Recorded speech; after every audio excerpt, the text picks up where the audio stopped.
Alright, so it's been a minute, took a little break from making videos, so yeah, what's up? I'm back. Just had a lot of stuff going on, busy life, you know how it is. So do a little update video here, keep it nice and simple because I need to get like in a rhythm with making videos, and when I take a little break it's just I overcomplicate it. So let's keep it simple and yeah, do a bit of an update. We'll start with some bike stuff.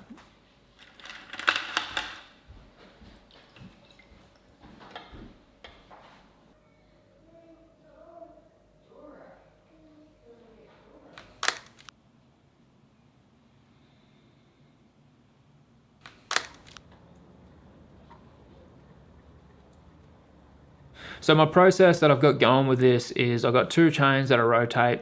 So I'll put a freshly waxed chain on, run it for about 350k, and then I top up with the Silka's Super Secret drip wax, and I'll just keep reapplying that about every 300 kilometers. Wipe the bike down between rides just to keep it clean, wipe the chain down, and then like that's it until my bike gets dirty enough or I ride in the rain, whatever, and I want to give the bike a proper wash. I drop the chain off, put a freshly waxed one on, start over. That's it. It's pretty simple.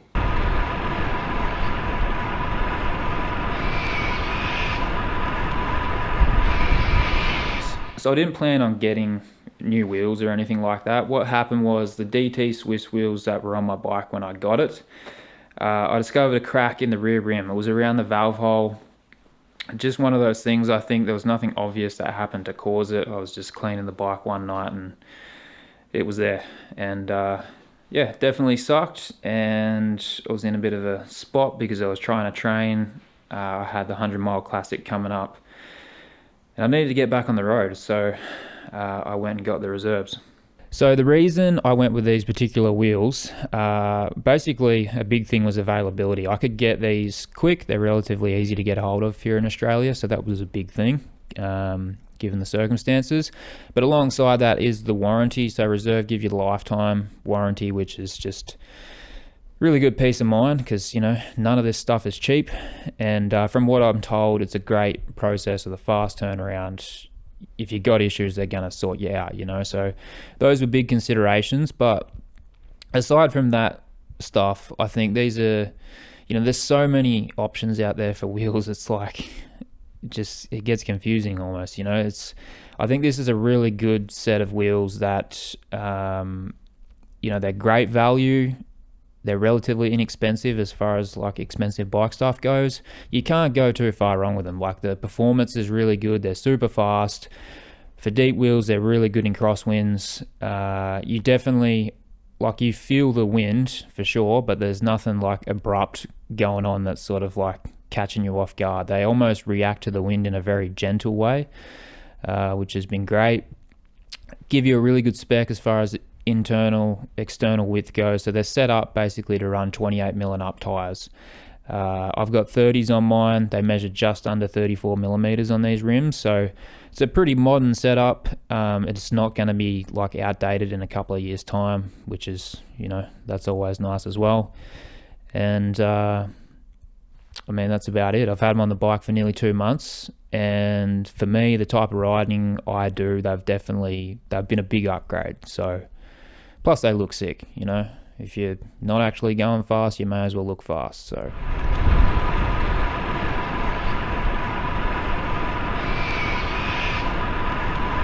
just got back from my morning ride, and I thought I'd quickly show you what I'm wearing to go out and ride early morning at the moment, because it is pretty cold, for me anyway. So the temperatures are probably like 0 to 5 degrees Celsius.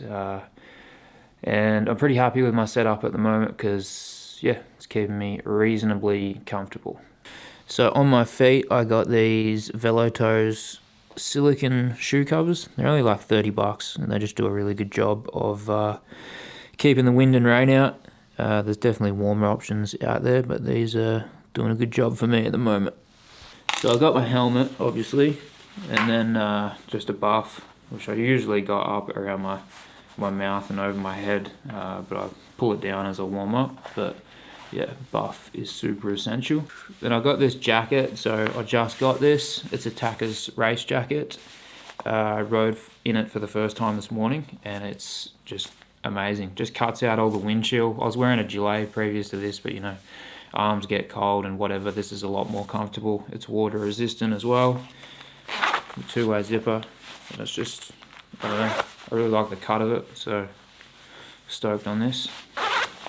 So under my jacket, I've just got the long sleeve winter jersey,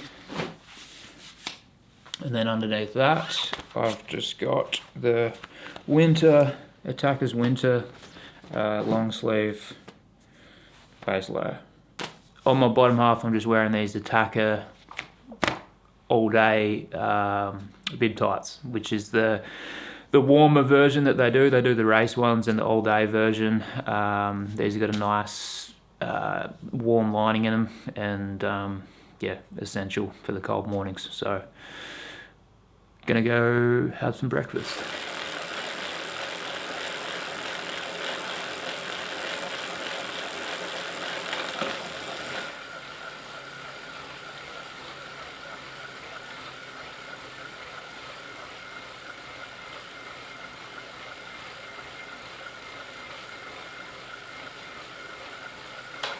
So I thought this morning was a great example of why the trainer is just such a useful thing for me to have. So I've got a very specific window of time to train, which is early in the morning. If it doesn't happen then, it's probably not going to happen. So I hit it early so it doesn't affect my family. So I get out at like 4:30, 5 a.m. And yeah, it's winter here now. So those mornings it's dark and it's cold. Like if I do 2 hours, say, before work on a weekday, it's all in the dark, you know. So I sort of reserve the trainer for the mornings that I wake up and it's raining or wet, where if I went out I'd have to wash my bike and everything, and I just don't have time to do that. So it's kind of weather dependent, but this morning, say, it's Sunday, I was due to do my longer ride, and we've all been sick, we've all got colds, and I just wanted to sort of, you know, I didn't want to push myself too much, see how I felt. And like if I was to gear up and go outside and everything and like, you know, plan a route or whatever, I've sort of got the commitment of doing that, like weighing on my decision making, and I might not listen to my body in the way that I should. And the other thing too is if Gemma needs me with the kids or whatever, I can just get off the trainer, go inside, and I'm right there, you know. So yeah, I don't regret buying it. I don't love riding the trainer indoors. I always rather be outside, but pretty damn handy thing to have. I did an FTP test this week for the first time. 20-minute test. I did it outside on the road. I did 287 watts for the 20 minutes, which minus 10% is 274 watts. I'm 68 kilos. It gives me an FTP of just over 4 watts a kilo. So I was pretty happy with that, given that I've barely been training on the bike for like 6 months. So I thought it was reasonable. And yeah, pretty much training wise up until this point, I've just been making shit up as I go along. And, you know, I've had all them new gains to make. So it hasn't really mattered what I'm actually doing on the bike. I'm just getting fitter by riding more. But I think from here, I'm about at that point where I'm going to plateau, and it's going to take more planning and structure in my training to get stronger from here. And this is what I love about training. It's the process of like pushing myself to get the best out of myself, basically. Like that's how I have fun with it. So I'm not sure what I'm going to do. I'd love to have a coach. You know, I always had a coach with running. Shout out Scotty, but cycling coaching, it seems really expensive, like $300-400 it seems like, which I can't afford. So it's not really an option. But I'm going to have to do some planning and actually thinking about what I'm doing on the bike from here, I think. Racing wise, so I did the 100 Mile Classic, which was back in mid-May. It's an old school handicap race. It's right here in my hometown. And being at home, it was I made it a focus, like that was a goal for me. And main reason really I took a break from making these videos is just I put all the time I had into training. So I did like a month of about 14, 15 hour weeks, which really stretched me time-wise. But I did feel like I got in reasonable shape for that. And I knew I was going to need it. I knew it was going to be a big step up for me. Like, I went in with pretty much bugger all experience racing on the bike, and it's proper, you know, the field's always super strong. And even for me, I rode off second limit. Like, it's the thing with handicap racing, it doesn't matter if you're in the slowest group, the fastest group. It's like, in theory, everyone's got their shot to do well, potentially even win the race. Everyone's racing, you know, so pretty full on and intense. Rough conditions, super windy, fair bit of rain, and when the conditions are tough, Scratch usually gets through to the front. So they caught our group with about 20 odd K to go. Couldn't go with, so finished about 5-6 minutes back from the main bunch, but I was just glad to get that race done, to be honest. And yeah, just to finish, I was stoked because it was a tough day. A lot of people DNF'd, you know, got dropped, whatever. Took a super easy recovery week after that, but felt like I wanted to keep training. So I did a 4-week block to lead into the Ross Bush Memorial Handicap race over in Geelong, which I raced just yesterday as I'm filming this. So 94 Ks, 1,100 meters of climbing in it, rolling hills, that kind of thing. And beautiful weather, nice sunny day, and I just had an absolute ball doing that race. I think just going into it with like a little bit more experience and knowing what to expect made a big difference, and I enjoyed myself more. I felt a bit safer too in the nicer conditions. So yeah, had a blast. We had a nice sized bunch. I think we started with like 17 of us, and we caught a few bunches. So we ended up with a decent sized group, and yeah, we were at the front of the race. Aside from one guy who was up the road by like 14-15 minutes, who started off limit.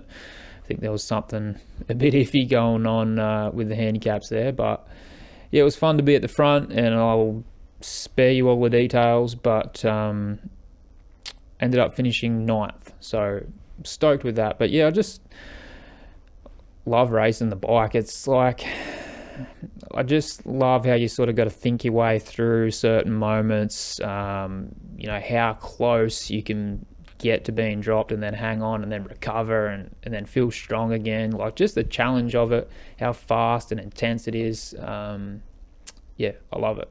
So that's kind of where I'm at now, and I'm gonna have a break now, couple of weeks, just bit of easy riding, just take some time to rest and recover, and sleep in a bit. You know, the early like 4 a.m. starts, they start wearing you down after a while, so time to have a little bit of a break. But yeah, that's about it for training. So I think I'll finish this video up here. Feels good to get another one of these done and get it up on the channel. So yeah, thanks for watching if you made it this far. And if you want to support the channel, the Buy Me a Coffee link's in the description. That's the best way to do it. Any support, it goes a long way. Yeah, I really appreciate it. There's certain things that I'd love to be able to get to make these videos a bit better, particularly that little DJI microphone, so I can film and vlog and whatever while I'm out on the bike and have usable audio. I think that would be just a game changer. But yeah, you know, I've never asked for much support over the years making these videos, but you know, times are different now. I've got a family, a mortgage, interest rates are crazy high, so you don't really have the disposable income to buy that just to make these videos, you know. So yeah, I appreciate any support, is what I'm saying. And that is all. I'll go now. Catch ya.